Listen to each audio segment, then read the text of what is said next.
Good morning, student. Today, in the last organic functional group analysis of our video lecture, this is your question number 3 and which is of 8 marks. So, today I am going to show you how you will find the organic group fastly. So, here question 3 which is of 8 marks, organic functional group analysis. उसमें हमें कितने group की analysis करनी है student, तो उसके लिए हमारे पास में टोटल जो ग्रुप है वो 7 ग्रुप्स है। मतलब कि अगर हमारे पास में एक अमीनो ग्रुप हो सकता है, then we have OH group, alcoholic and phenolic, both OH group, then we have ketone group, carboxylic group and aldehyde group. तो इसकी हम एनालिसिस करेंगे और बहुत फास्टली आप उसमें रिजल्ट फाइंड करके लिख सकते हो। तो that I am going to show you the trick के जैसे हमने इनऑर्गेनिक सॉल्ट एनालिसिस में फास्ट डिटेक्शन किया था, उसी तरह से यहाँ भी हम within 10 minutes you will identify your group for the organic part, question number 3। अब उसमें जाने से पहले हमें गिवन कंपाउंड सैचुरेटेड है कि नहीं, सैचुरेटेड है कि अनसैचुरेटेड है, वो हमें चेक करना पड़ेगा। तो उसके लिए आप सबसे पहले this is the test for unsaturated compound. अगर हमारे पास में जो भी ओरिजिनल सॉल्यूशन दिया है, ओरिजिनल सॉल्यूशन हो सकता है सॉलिड भी हो या लिक्विड भी हो। जब सॉलिड होता है तो क्या करना है वो मैं आगे बताती हूँ। तो ओरिजिनल सॉल्यूशन के अंदर हम अल्कलाइन KMnO4 डालेंगे, अल्कलाइन KMnO4 और प्लस KOH। तो अगर हमने ये डालने से हमारा जो सॉल्यूशन है वो पिंक कलर का हो जाता है, यहाँ पर पिंक कलर अपीयर होता है। Then you can say that given compound is saturated. So ये पिंक कलर आपका वो डिसअपियर हो जाएगा, पिंक कलर डिसअपियर। जो KMnO4 का पिंक कलर है वो KOH डालने से अगर अनसैचुरेटेड कंपाउंड है तो ये पिंक कलर डिसअपियर हो जाएगा। पर स्टूडेंट्स यहाँ पर आप एक बात नोटिस भी रखोगे कि अगर ज्यादा प्रपोर्शन में आपने डाल दिया है तो फिर वहां आपको रिजल्ट क्लियर नहीं मिलेगा। उसके अलावा एक दूसरी टेस्ट भी है जो हम अनसैचुरेटेड के लिए कर सकते हैं, वो है ओरिजिनल सॉल्यूशन में आप ब्रोमीन वाटर ऐड करोगे, ब्रोमीन वाटर। तो ब्रोमीन वाटर ओरिजिनल सॉल्यूशन अगर अनसैचुरेटेड है तो यहाँ हमें रेडिश ऑरेंज या कलर के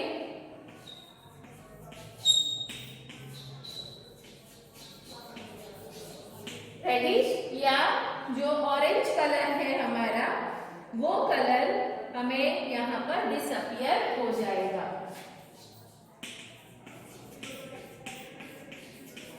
So these are the two tests from where you can find it out whether the compound given compound is saturated or unsaturated.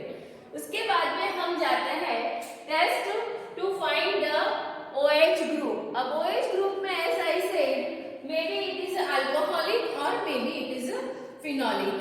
So first of all we are going to find the test for alcoholic OH group.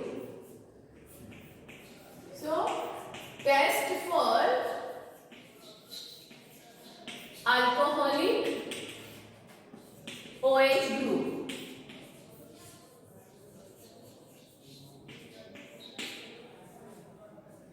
Alcoholic OH group के लिए यहाँ हमारे पास में हमें ceric ammonium nitrate डालना है और ceric ammonium nitrate डालने से so you just take original solution plus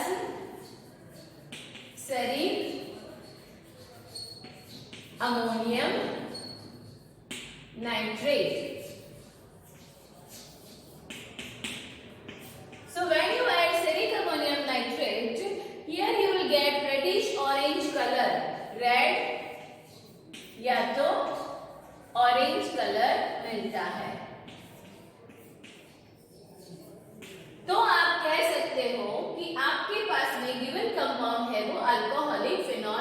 alcoholic OH group यहाँ पर है, वो आप कह सकते हो।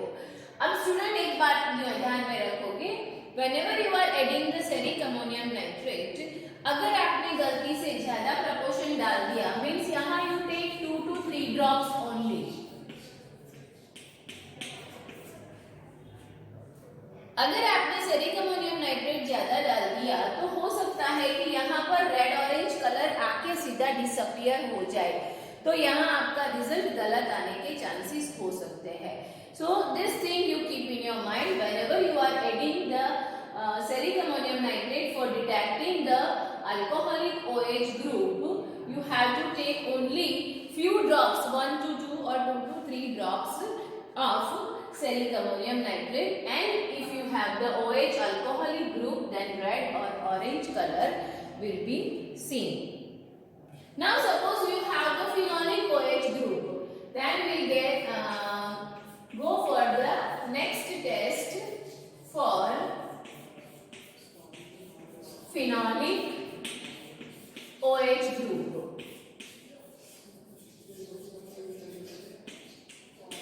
फिनोलिक OH ग्रुप फाइंड करने के लिए हमारे पास में दो सॉल्यूशन है। एक सॉल्यूशन तो बहुत इजीली आपके टेबल रिएजेंट है। सो ओरिजिनल सॉल्यूशन में अगर हम सोडियम हाइड्रोक्साइड NaOH डालते हैं तो फिनोलिक ग्रुप होगा, तो वो कंपाउंड उसमें सॉल्युबल हो जाएगा। So phenolic group is present then it is soluble in NaOH डालने से। और अगर आपने ओरिजिनल सॉल्यूशन में FeCl3 डाला है तो यहाँ पर FeCl3 डालने से आपका जो कलर कंपाउंड है वो वायलेट हो जाएगा, violet colour. So if you have phenolic solution, then phenolic OH group ये दो टेस्ट देता है, और एक बहुत ही अच्छी इजी टेस्ट देती हूँ। ये दोनों भी आप अगर ना करते हो तो भी आप लिटमस टेस्ट से student phenolic OH group identify कर सकते हो। So here what you have to do, you have to add few drops of original solution on blue litmus paper, on blue litmus paper। और अगर blue litmus paper में आप original solution डालते हो and if it turns red, it means here you have phenolic OH group। आप समझ सकते हो student, as you know the phenol जो है वो थोड़ा सा एसिडिक होता है। So blue litmus रेड करता है और उसके साथ में वो NaOH में soluble है। So this is the two tests which gives the confirmation for phenolic OH group। दो ग्रुप यहाँ बहुत इजीली आप फाइंड करोगे। एक लिटमस पेपर से आप अल्कोहलिक और फिनोलिक का डिफरेंशिएशन कर सकते हो। Now we'll go with the next test, that is for the aldehyde test। So aldehyde and ketone के लिए, दोनों के लिए कौन सी टेस्ट यूजफुल है? First I am going to show you this। So now we'll start the test for aldehyde and ketone both। अगर आपको phenolic समूह नहीं मिला है तो आप अल्डिहाइड और कीटोन समूह के टेस्ट के लिए जाओगे। अल्कोहलिक मींस OH ग्रुप आपको नहीं आया, अल्कोहलिक और फिनोलिक, तो आपको जाना है अल्डिहाइड और कीटोन में। सबसे पहले आपने सैचुरेटेड और अनसैचुरेटेड कंपाउंड फाइंड कर लिया, उसके बाद में आपने OH ग्रुप को आइडेंटिफाई किया। If you will not get this test then you further go for aldehyde and ketone. So test for detection of aldehyde and ketone group both, मतलब यहाँ पर एंड करेंगे, नॉट और, aldehyde and ketone group। aldehyde and ketone both. तो उसके लिए सबसे पहले हमें क्या करना है, यहाँ मैं आपको बता रही हूँ कि अगर गिवन सॉल्यूशन आपका लिक्विड है तो डायरेक्टली आप उसके अंदर 2,4-DNP ऐड कर सकते हो. So if original solution is in liquid, then directly add 2,4-DNP. As you know, what is the name of 2,4-DNP? Students, आपको ये इसके लिए आपको सारे हमारे जो टेस्ट है एग्जाम के लिए वो सारे ऑर्गेनिक के वाइवा के लिए याद करना पड़ेगा, क्योंकि ये बहुत ही इम्पोर्टेंट रहेगा. वाइवा में क्वेश्चंस भी पूछे जाएंगे इसके बेसिस पे, तो ये आप याद रख लोगे. उसके बाद में अगर मैंने बताया कि ओरिजिनल सॉल्यूशन जो है आपका वो सॉलिड फॉर्म में है, सो ओरिजिनल सॉल्यूशन अगर मेरा सॉलिड फॉर्म में है तो उसमें मुझे 2,4-DNP डालने से पहले मुझे उसको अल्कोहल में, या तो अगर वो वाटर के अंदर, तो अल्कोहल और वाटर में मुझे उसको डिसॉल्व करना पड़ेगा, और then I have to add 2,4-DNP. So 2,4-DNP डालने से क्या रिजल्ट मिल सकता है, यहाँ मेरा कलर येलो और ऑरेंज और रेड आता है. ऑरेंज और रेड कलर दिखाई देता है. तो मैं कह सकती हूं यहाँ कि मेरे पास में अल्डिहाइड और कीटोन में से कोई एक प्रेजेंट है, क्योंकि ये टेस्ट दोनों के लिए है. तो डायरेक्टली आप अगर 2,4-DNP डालने से आप आइडेंटिफाई कर सकते हो कि आपको गिवन कंपाउंड जो है वो या तो अल्डिहाइड ग्रुप होगा या तो कीटोन ग्रुप होगा. अब वो दोनों में से कौन सा ग्रुप प्रेजेंट है उसकी इंडिविजुअल टेस्ट करने के लिए we'll go with the test for identification of aldehyde. So this test will be only given by aldehyde. वैसे स्टूडेंट हम लोग ने ये सब अपने चैप्टर में पढ़ा ही है, तो इसीलिए आपको अच्छे से याद भी रह जाएगा. सो यहाँ पर भी हमें वही देखना है, if your original solution is liquid then you can directly add Skiff reagent into it. Skiff reagent. But if your original solution or original compound is in the solid form, then same way add alcohol and then add Skiff reagent. And here, if you have the aldehyde given solution, then pink color will be formed. अगर आपको given compound aldehyde है तो by adding Skiff reagent into it you will get it pink color. तो ये एक आपका aldehyde के लिए टेस्ट हुआ. उसके अलावा आपको स्टूडेंट्स याद होगा हमने ऑर्गेनिक पढ़ा था, उस टाइम पे फेलिंग सॉल्यूशन के बारे में भी पढ़ा है. तो you have to take Phenyl A solution plus Phenyl B solution into a test tube. अब यहाँ पर ये बात ध्यान में रखोगे students, 1 ml take the Phenyl A solution, 1 ml Phenyl B solution into 1 test tube. ये दोनों को मिक्सचर आपको करना है. Copper sulphate and sodium potassium titrate आपको पता है phenyl a and phenyl b क्या है. इसको आप हमेशा में क्या करते थे, पहले ओरिजिनल कंपाउंड लेते थे फिर उसके अंदर टेस्ट करने के लिए डालते थे. अब यहाँ उल्टा है स्टूडेंट, पहले आपने फेनिल ए और फेनिल बी सॉल्यूशन ले लिया और उसके अंदर आपको 2 to 3 drops of original solution डालना है।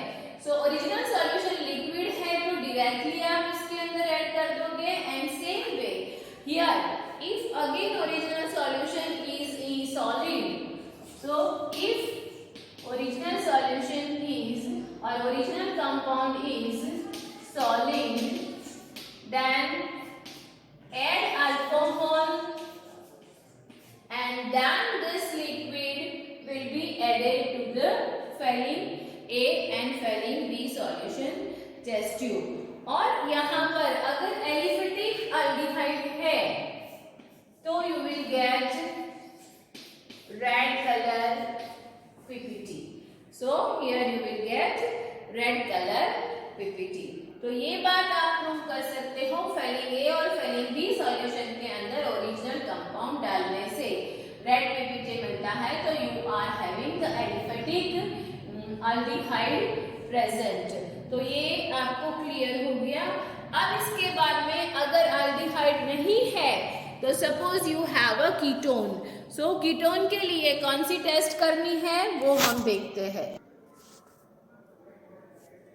सो स्टूडेंट्स, अल्डिहाइड और कीटोन हमने फाइंड किया, उसमें से अगर अल्डिहाइड नहीं मिल रहा है, आपने जब अल्डिहाइड और कीटोन की दोनों की साथ में कंबाइन टेस्ट करने के बाद सेपरेट अल्डिहाइड की टेस्ट की, तो now there is a time to identify the functional group of ketone. और कीटोन की टेस्ट करने के लिए हम करेंगे iodoform test.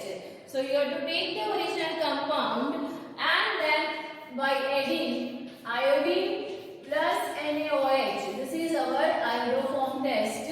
So iodoform test में अगर हमें यहाँ येलो कलर की पीपीटी मिलते हैं, if we get the yellow PPT means you have ketone group present or you have a given compound is ketone. और उसके अलावा दूसरी टेस्ट भी हम कीटोन के लिए कर सकते हैं। Take original compound and add sodium nitroprusside solution plus sodium nitroprusside solution. Sodium nitroprusside solution डालने से अगर हमारा कीटोन ग्रुप प्रेजेंट है तो उसके साथ में NaOH भी हमें थोड़ा सा ऐड करना पड़ेगा, तो वाइन रेड कलर मिलेगा यहाँ पर, एकदम से dark red colour. So if the given compound is ketone, then by adding sodium nitroprusside and sodium hydroxide into original compound, we get wine red color, which says that the given compound is ketone group present. Now अगर ये भी नहीं है हमारा, मतलब ketone group भी present नहीं है, हमारा अल्डिहाइड ग्रुप भी प्रेजेंट नहीं है, then there will be a chances of carboxylic acid और अमाइन। तो इसके लिए भी मैं आपको बहुत इजी लिटमस टेस्ट बताती हूँ। तो we go with the test for carboxylic acid. Carboxylic acid मतलब कार्बोनिल ग्रुप में हमें अलग अलग इस तरह से टेस्ट करनी रहेगी। तो सबसे पहले मैंने जैसे बताया will go with the litmus test. So here original compound plus original compound will be added here, मैं ऐसे ही लिख के समझाऊं, few drops of original compound is added to moist blue litmus, moist blue litmus, and if it turns red, ये याद रखो, moist blue litmus, and if it turns red means the carboxylic acid is present। तो आप एक ही साथ में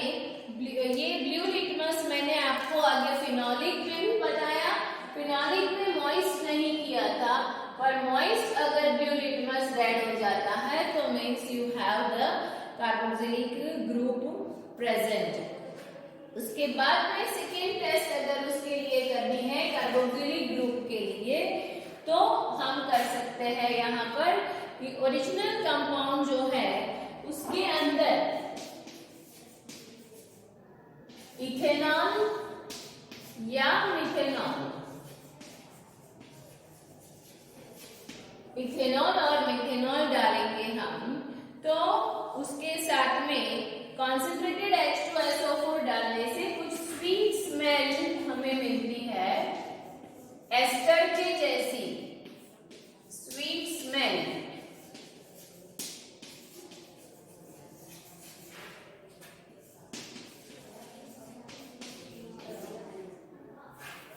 carboxylic group COOH। तो original compound में इथेनॉल या मिथेनॉल डालने के बाद कॉन्सेंट्रेटेड H2SO4 डालेंगे तो एस्टर जैसी स्वीट स्मेल आएगी, which means that your given compound possesses the carboxylic group। तो ये भी टेस्ट आप कर सकते हो। और उसके अलावा थर्ड टेस्ट अगर हम लेते हैं तो सोडियम हाइड्रोजन कार्बोनेट का यूज करके भी हम यहाँ कार्बोक्सिलिक ग्रुप को आइडेंटिफाई कर सकते हैं। क्यों? क्योंकि sodium hydrogen carbonate, if you have the carboxylic group present, then it gives the effervescence of CO2। So take nearby 2 ml of sodium hydrogen carbonate solution,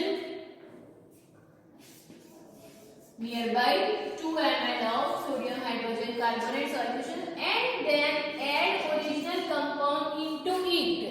जैसे अभी फर्लिंग सॉल्यूशन में हमने किया था वैसे ही यहाँ पर करना है।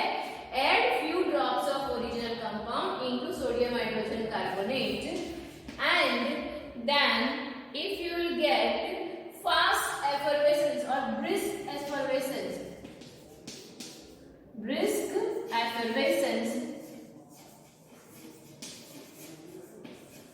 of CO2, then you can say that given compound is of carboxylic group।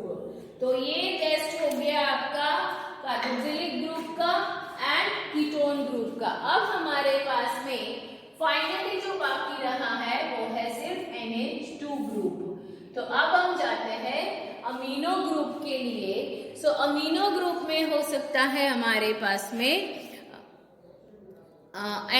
Amine भी प्रेजेंट हो और एनिलीन भी प्रेजेंट हो। So now students, I am going to show you the test for amino group। Amino group means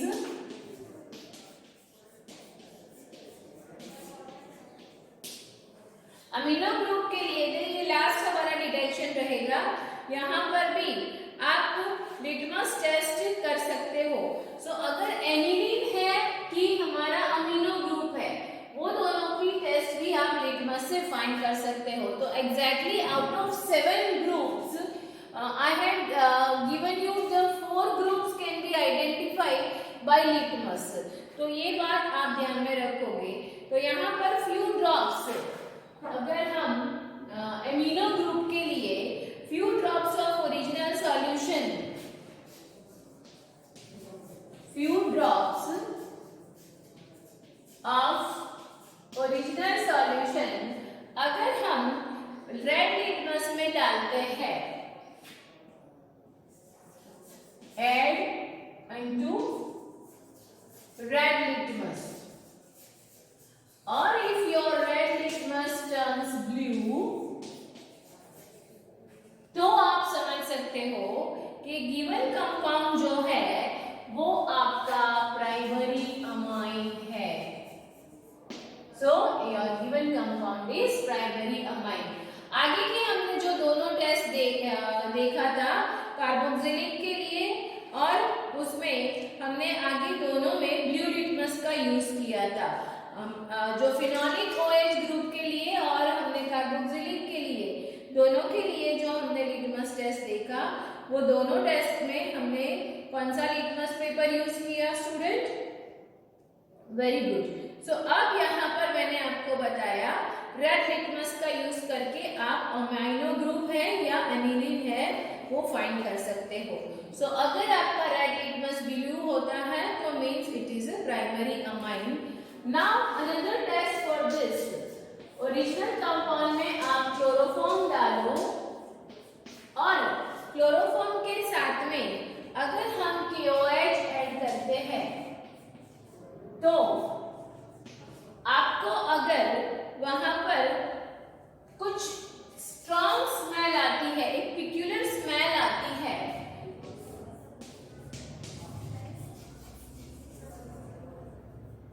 offensive order, कोई peculiar smell है,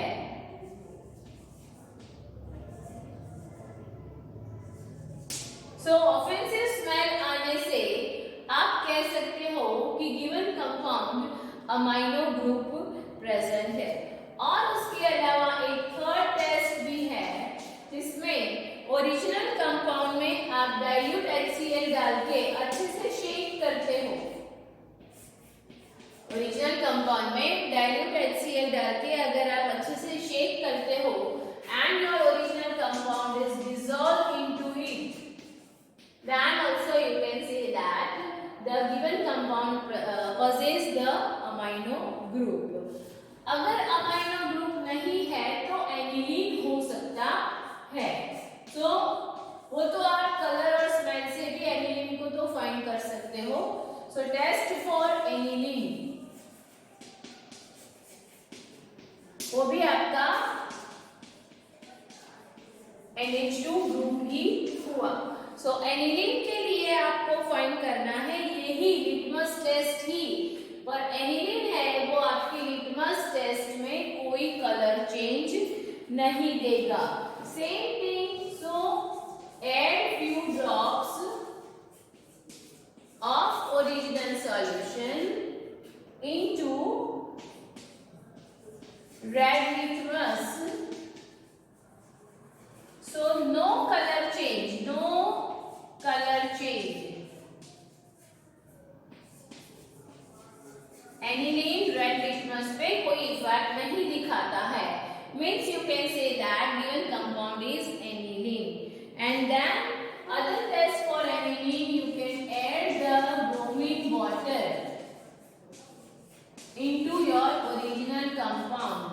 So by adding bromine water into your original compound, if Y2P you will get, then finally you can say that given compound is either aniline or which possess primary amine with the amino group. इस तरह से आप जो हमारा question number 3 है organic compound functional group analysis, वो आप easily कर सकते हो। सो स्टूडेंट्स, ये मुझे लगता है आपको प्रैक्टिकल में अच्छे स्कोर करने के लिए हेल्पफुल रहेगा।